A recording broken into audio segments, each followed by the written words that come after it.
I'm not sure how this will age by season's end, but I think a lot of fans, including myself, were surprised to see the Chicago Cubs buying at this year's trade deadline. The North Side made the playoffs 5 times from 2015 to 2020, including winning the National League Central Division 3 times in that span. But since the disassembly of their championship-winning team, they've been pretty mediocre for a couple years, until now. Yet, with a bit of hindsight, I think the Cubs were right to move on when they did. For example, they got a lot of pieces for the future in the process, including Pete Crow Armstrong, who's now the number 7 prospect in all of baseball. They also freed up a lot of money by not having to sign back a lot of their championship team players. But perhaps the biggest part of this is how those core members have played since leaving Chicago, and that's the subject of today's video. I don't think anybody could have predicted how the careers of Anthony Rizzo, Javier Baez, Kris Bryant, and others have gone since uncursing the most cursed team in sports. So here's how they ended up where they did and what their futures might hold. And if you enjoyed today's video, make sure you leave a like on the video and subscribe to my channel.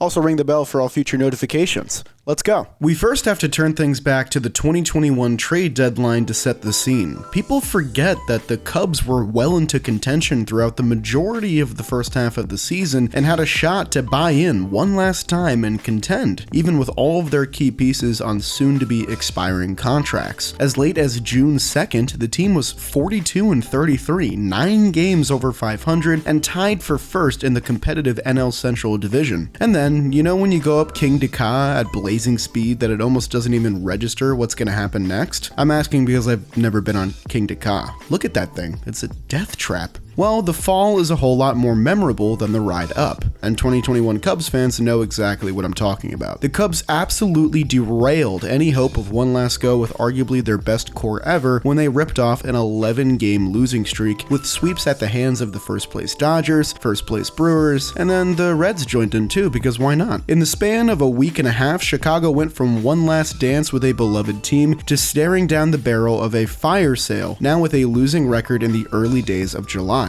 To be fair, the front office did give them as much leeway as possible, but they couldn't muster up enough consistency to even get back over 500. The earliest domino to fall was Jock Peterson on June 15th, and from the 26th to the deadline on the 30th, the Cubs traded Andrew Chafin, Jake Marisnick, Ryan Tepera, Trevor Williams, Craig Kimbrell, and their 3 big position players, Anthony Rizzo to the Yankees, Javier Baez to the Mets, and Kris Bryant to the San Francisco Giants. It was a sell-off of epic proportions, one that I don't think we've seen anything like since. The last 3, 2 of them occurring just mere hours before the exact minute the deadline hit, were obviously the most impactful. So let's go in chronological order here and start with the one that happened the day before. On July 29th, Anthony Rizzo donned the pinstripes in a trade that has yet to pay dividends for the Cubs, with the most notable piece being their number 4 prospect, outfielder Kevin Alcantara. At the end of his Cubs playing days, his 242 home runs ranked 6th all-time in franchise history. He was one of just 4 players to collect 25 home runs and 100 runs batted in every season from 2015 to 2018. He's arguably one of the greatest power hitters in Cubs history. And for a Bronx team mired in their own funk, just 3 games over 500 in 4th place when the trade occurred, it was a much-needed jolt of energy to a stagnant lineup. Rizzo was certainly himself in the second half for the Yankees, posting extremely similar splits to his first 4 months with the Cubs that season. Rizzo was a true rental in this trade, but the Yankees were able to bring him back for 2022 on a 2-year, $22 million deal with an opt-out for 2023. Rizzo responded by putting together his best offensive season by OPS Plus since 2019, despite a career-worst .224 batting average. If you know ballpark landscapes, you know that the short porch was obviously a key factor here. Rizzo's 32 home runs that season were his most since 2017, and the 5th 30-plus home run season on his now 13-year career. 19 of those 32 home runs came at his home ballpark, with his home OPS 50 points higher than his road OPS. Say Rizzo played for the Giants instead, like one of his teammates that also got traded. Well, Baseball Savant calculates that his grand total of 32 home runs that season would have plummeted all the way strong at first base, and his power was obviously still there with new record home run totals. The 2 sides once again agreed to a deal, again a 2-year contract, but this time with a team option in year 3. It started simply Oddly enough this year, with Rizzo homering 11 times by the end of May with an OPS in the high 800s, but a freak injury to Aaron Judge would sideline him for weeks, causing the team to fall into a tailspin with Rizzo at the forefront of things. Since the beginning of June to the end of July this year, a 2-month span, Rizzo hit under 200 with an OPS under 500 and just 1 home run in 44 games, easily the worst slump of his entire professional career. He struck out 5 times in a game for the first time in his career. He had a far worse stretch than Joey Gallo ever did for the Yankees, but perhaps worst of all, in this 2-month window that has just recently concluded per the recording of this video, Anthony Rizzo was the least valuable player in the entire sport at -0.8 Fangraphs wins above replacement. The Yankees, for many reasons not only because of Rizzo, have gone 21 and 28 in this window. Now, with all of this being said, Rizzo has 2 more months to turn things around, and I'd argue he's gone through the least adversity of our 3 subjects today. He put together a great season and a half for the Yankees, and even if the team stays in the cellar for the entire season, it's the Yankees. The worst thing they're doomed to is a winning season with no playoffs. Try selling that to a Pirates fan as a bad thing. I dare you. Who knows? Maybe this section of the video will age poorly by the end of the season. Hey, welcome inside the editing room real quick. I had to make this note because this report just came out. It's Thursday, August 3rd. The Yankees just told everybody that Anthony Rizzo has been playing with a concussion for the past 2 months. The exact time frame of this career worst slump. He's going on the injured list now. No one's really sure how long he's going to be out, but that's probably the reason for all of this. And hopefully Rizzo can come back and be the same guy that he was before. But wow, that's pretty crazy. So maybe that entire part of the video will just age poorly, and we don't have to talk about it. Let's get on with the video.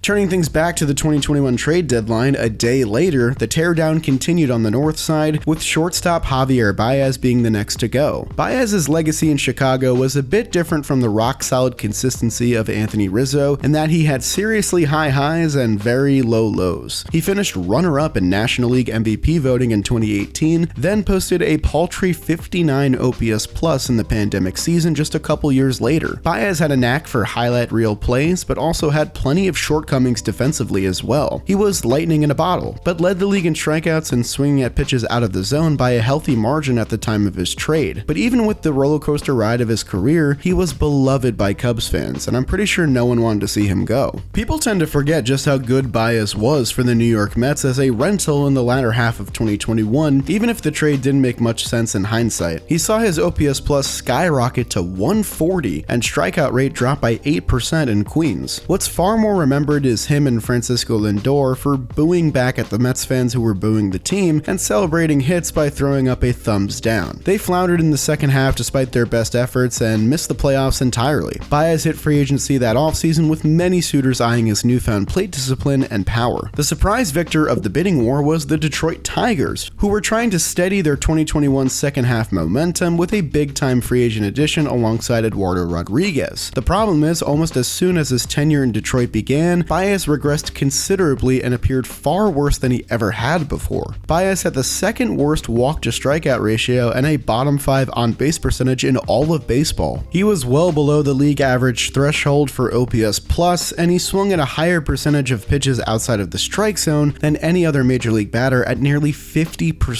Unsurprisingly, the Tigers regressed by 11 wins with their new additions. Things went from pretty damn bad to absolutely horrendous this year. He's yet to have an OPS above 620 in any month this year. He struck out 35 times in June alone to just 3 walks. He hit 6 home runs in the first half, the lowest of any first half in any full season of his entire career. He got doubled off first base after forgetting how many outs there were, and this wasn't even the first time he did that. He also got benched for it. He's swinging at pitches out of the zone just as much as last year, and at 30 years old, it doesn't look like he'll be improving anytime soon. He has an option to opt out after this season, but with $98 million still left on the table, I doubt Javier Baez will jump at that opportunity. For now, this partnership is going to remain intact, and although it might have been a tough pill to swallow at first, Cubs fans should be very happy to have a brand new middle infield of Nico Horner and newly signed Dansby Swanson, even if their heartstrings still tug for Javier Baez. That leaves us with the final deal made at the trade deadline in 2021. At the buzzer, the Chicago Cubs sent former National League MVP third baseman Kris Bryant to the San Francisco Giants. Bryant finished his Cubs career in the top 6 all-time for on-base percentage and slugging percentage in franchise history, with over 4 All-Star nods, a Rookie of the Year, an MVP, 900 hits, and 160 home runs as a Cub. Bryant was solid in San Francisco as a rental player, one of several above-average hitters filling out their lineup daily in their race to win the West with the Dodgers. They won that race, only to meet those same Dodgers in the National League Division Series where they lost in 5 games. Bryant did his best work in the Bay Area in that series, going 8 for 17 with a home run and a 1.147 OPS. What came next was probably the most perplexing free agent signing of the past decade, and that's really saying something. I think this is weirder than the Red Sox giving the Panda $95 million. I think it's weirder than the Angels throwing an $125 million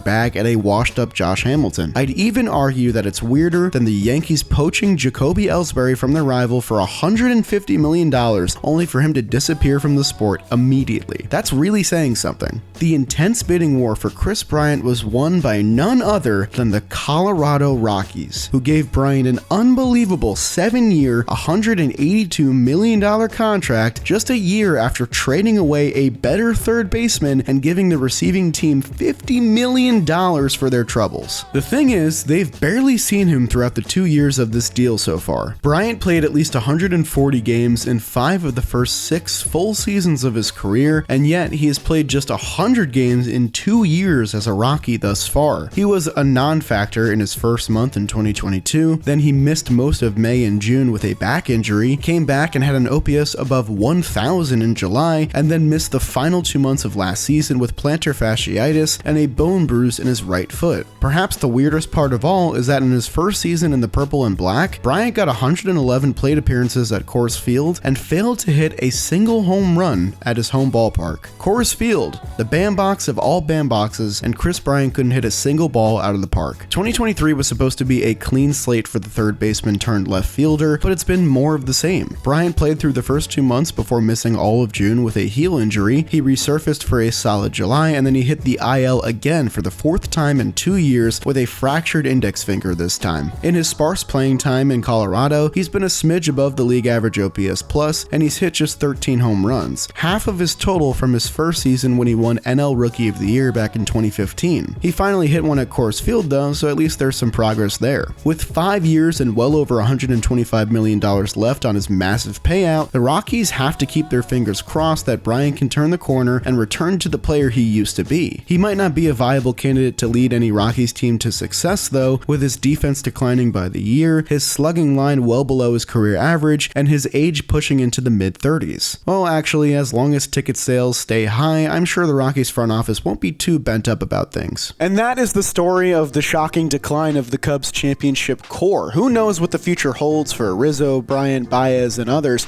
but the fact is, the Cubs moved on at the right time and they're reaping the benefits of it this year. And hey, a reunion may be in store in the future for these guys to come back to Chicago and reclaim the old glory of that 2016 team. I hope you guys enjoyed today's video. If you did, leave a like on the video and maybe subscribe to the Jolly Off channel. I would really appreciate it. There's new videos coming out every Saturday. And before you go, let's hear a word from today's sponsor, HelloFresh. Thank you to HelloFresh for sponsoring today's video. Guys, fall is right around the corner and busy season is nearly upon us, and that means meal prepping and getting the right nutrients for your diet is probably going to become a lot harder unless you have a resource like HelloFresh. You can go on their website, select a meal plan and a delivery date, and then simply wait for your HelloFresh to stop right at your door. The key to a successful dinner time plan is variety, and HelloFresh has 40 chef-crafted recipes for you to choose from, ranging in different genres from family-friendly to fitness-focused and everything in between. This time around, HelloFresh sent me the Tex-Mex beef and pepper enchiladas, and I gotta say the pico de gallo was delicious with fresh scallions, tomatoes, and of course the lime juice to top it off. The beef was really good. The barbecue sauce really put everything together. You can see me rolling up these burritos to put into the oven later on. There's the sauce that goes on top along with the cheese. It all combined for a really delicious dinner when you put it all together, and they made it as simple as possible with their easy to follow recipe. So if that isn't testimony enough, you can click on the link in the description or go to their website hellofresh.com and use code 50JOLLY and get 50% off your order plus free shipping right now. It's cheaper than grocery shopping and takeout, so I highly suggest you take advantage of this offer today, and thank you to HelloFresh for sponsoring us.